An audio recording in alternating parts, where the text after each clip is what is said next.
अभी मैं उमल कुंड बीच पे आया हूँ तो मुझे सही से तैरना नहीं आता, इसलिए मैं साइड में ही नहाता हूँ, अपना डुब करके नहाने लगता हूँ। सब भाई को जिसको हेला मारने आता है वो सब बीच में गया हुआ नहाने। हेलो दोस्तों, अस्सलाम वालेकुम। तो आज जुमा का दिन है, तो आज हम लोग की छुट्टी होती है और भी भाई सब की छुट्टी होती है। तो सब भाई हम लोग बोलते चलो कहीं चलते नहाने के लिए। तो हम लोग फिर बीच पे जाते हैं क्योंकि अभी गर्मी कुछ ज्यादा है यहाँ। अपने कजन के रूम पे आ जाता हूँ, मैं अपने भाई को फिर लेता हूँ कि साथ में चलो नहाने के लिए। तो उसको मनाता हूँ तो ये भी रेडी हो जाते फिर हम लोग के साथ जाने के लिए। फिर मैं आ जाता हूँ गराज के पास, तो इधर हमारे अंकल एक काम करते हैं तो इनको भी ले लेता हूँ साथ में। तो फिर मना करते कि ये नहीं जाएंगे, तो फिर हम लोग चाय पी के फिर हम लोग इधर से निकल जाते हैं। फिर हम लोग जाते हैं टैक्सी के लिए, तो टैक्सी वाला भी चाचा यहीं पे हम लोग को मिल जाते हैं। तो हम लोग फिर बात कर लेते हैं कि हम लोग को उमल कुंड बीच में जाना है, क्योंकि ये बीच उमल कुंड में आता है। तो फिर चाचा भी मान जाते, तो फिर हम लोग को लेकर चलते हैं। फिर मैं चाचा से पूछताछ करने लग जाता हूँ, तो चाचा बोलते थे 40 साल से ये यूए में, तो ये बीच हम लोग से ज्यादा दूर नहीं है, यहाँ से 5 मिनट लगता है हम लोग को सिर्फ जाने में। तो आप लोग देख सकते हैं कितनी खूबसूरत सी मस्जिद है ये। तो आपको यहाँ पे हर जगह ऐसी मस्जिद मिलेगा खूबसूरत, और एक भी आपको कहीं पे कचरा नहीं मिलेगा, धूल कहीं पे नहीं मिलेगा। तो एकदम हर जगह इधर साफ सुथरा होता है। और बात करें इधर बिल्ला सबकी, तो इधर सब कुछ बिल्ला एकदम बड़ा बड़ा बिल्ला होता है। तो यहाँ पे कोई नहीं होता, बस ये 2 से 3 अरबी होते हैं। तो हमेशा ये लोग का बिल्ला ऐसे खाली होता है। हम लोग फाइनली पहुंच जाते हैं बीच पे। तो फिर चाचा का भी नंबर ले लेते, बोलते जाने के टाइम कॉल करेंगे। तो चाचा बोलते जाने के टाइम कॉल करना मुझे, तो मैं वापस आ जाऊंगा तुम लोग को लेने के लिए। तो यहाँ पे जितने बोट है सब 10-12 आदमी चला रहे थे, इनको सब रेस लगाते हैं, इनमें सब पूरे समुद्र में घूमते हैं। तो हम लोग आ जाते हैं फिर समुद्र पे। तो आप लोग देख सकते हैं कितना बीच कितना साफ है, कहीं पे इधर आपको प्लास्टिक या कचरा कहीं पे नहीं मिलेगा, एकदम साफ सुथरा इधर ही मिलेगा हमेशा।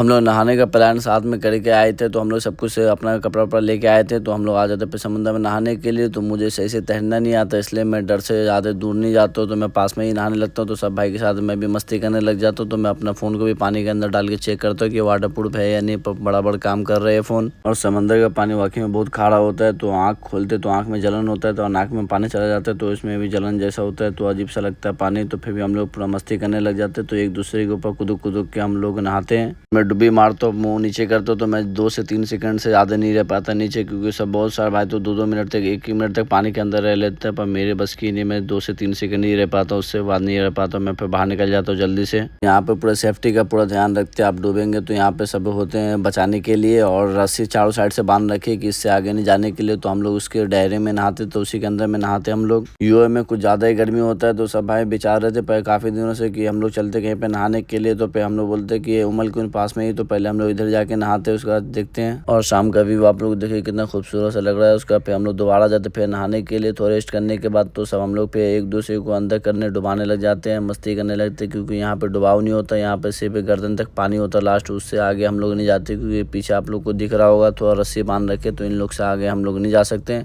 1.5 घंटा नहाने के बाद फिर शाम होने लगता है। तो फिर हम लोग जाते हैं कपड़ा फिर चेंज करने के लिए, क्योंकि अभी कुछ ही देर में मगरिब की अजान होने वाली है और अंधेरा हो जाएगा। तो फिर हम लोग पहले निकल गए बाहर। तो यहाँ पे साइड में वॉशरूम भी 3-4 लगातार बना होता है, तो आप लोग यहाँ पे आके फ्रेश हो सकते हैं, कपड़ा चेंज कर सकते हैं। तो सब कुछ का इंतजाम होता है यहाँ पे। अभी मगरिब का भी अजान हो गया है और अंधेरा भी होने वाला है कुछ ही देर में। तो फिर हम लोग टैक्सी वाला चाचा को कॉल करते हैं, तो वो बोलते हैं 10 मिनट में आने वाले। तो फिर हम लोग 10 मिनट तक इधर ही इंतजार करते हैं टैक्सी का। उसके बाद से थोड़ा प्यास भी लगता है, तो इस एरिया में कहीं पानी नहीं मिलता है, तो अपने देसी अंदाज में हम लोग पानी पीना स्टार्ट कर देते हैं। यहाँ पे तो नल बना हुआ पीने के लिए पानी का, तो यहाँ पे इसे पानी पीने के लिए बना रखे। तो बहुत सारे भाई बाहर से डब्बा लाते हैं गाड़ी में, उसके बाद से यहाँ से पानी भर भर के लेके जाते हैं यहाँ से। और यहाँ पे जितने भी रहने वाले हैं एक भी से पता नहीं चलेगा आपको देखने के लिए भी नहीं मिलेगा कोई, इतना शांत इलाका होता है ये सब। तो टैक्सी वाले चाचा मिल जाते हैं हम लोग को। तो हम लोग बोलते हैं कि वापस आने के लिए, तो चाचा आ जाते, बोलते चाचा कि जहाँ भी जाना हो तो मुझे एक बार कॉल कर देना, मैं आ जाऊँगा तुम लोग को लेने के लिए। और ये शेख जायद मस्जिद है जो मैं आप लोग को दिखाया था, ये उमल कुंड की सबसे बड़ी मस्जिद है और सबसे खूबसूरत सी मस्जिद है। तो आज छुट्टी है, तो हम लोग को थोड़ा भूख भी लग जाता है, क्योंकि समुद्र में नहाने का थोड़ा भूख जल्दी लग जाता है। तो फिर हम लोग आ जाते हैं मैगी का सामान लेने के लिए। तो सब भाई बोलते चलो आज मैगी लेते, बनाते, यही खाएंगे हम लोग। और यहाँ का एक चीज़ अच्छा है, आपको जितना सामान चाहिए उतना ही ले सकते हैं। आप 2 टमाटर चाहिए, 1 टमाटर चाहिए, 1 प्याज चाहिए, जितना चाहिए आपको सब मिलेगा।